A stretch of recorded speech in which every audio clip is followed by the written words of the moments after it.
लगभग 4000 साल पहले अल्लाह ने इस दुनिया में एक नबी भेजे जिनको हज़रत इब्राहीम अलैहिस्सलाम के नाम से जाना गया।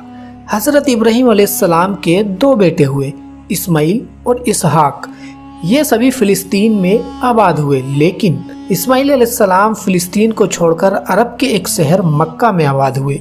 वहीं दूसरी ओर इसहाक अलैहिस्सलाम फ़िलिस्तीन में ही रहे और इनका एक बेटा हुआ जिनको याकूब अलैहिस्सलाम के नाम से जाना गया और साथ ही इन्हीं को इसराइल के नाम से भी जाना गया।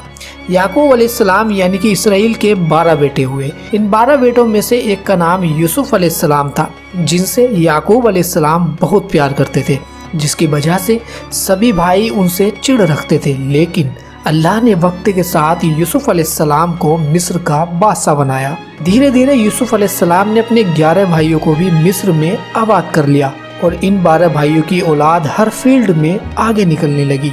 इन्हीं 12 भाइयों की औलाद को बनी इसराइल कहा गया। धीरे धीरे मिस्र पर फिरौन का कब्जा हो गया।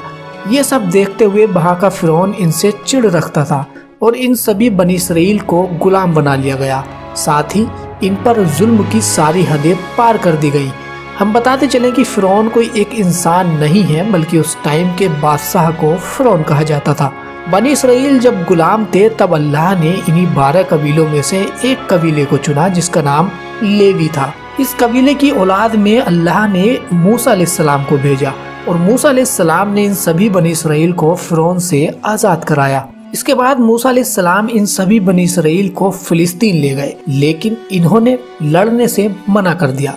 40 साल के बाद बनी इसराइल की औलाद ने मूसा अलैहिस्सलाम के साथ मिलकर फिलिस्तीन पर अपना परचम लहराया और यूं बनी इसराइल के 12 कबीलों ने 400 साल फिलिस्तीन पर राज किया। 400 साल के बाद इन बनी इसराइल को यहाँ से जाना पड़ा क्योंकि ये युद्ध हार चुके थे। इसी के साथ अल्लाह ने इन 12 कबीलों में से एक कबीले को चुना जिसका नाम यहूदा था। उन्हीं की औलाद में अल्लाह ने एक पैगंबर भेजा जिनका नाम दाऊद अलैहिस्सलाम था और उन्होंने फिलिस्तीन को आज़ाद करा लिया। दाऊद अलैहिस्सलाम के बाद सुलेमान अलैहिस्सलाम एक ताकतवर बादशाह बने जिन्होंने हैकले सुलेमानी टेम्पल को बनवाया। लेकिन सुलेमान अलैहिस्सलाम का बेटा उनकी तरह बिल्कुल नहीं था जिसका नाम रोहबोम था।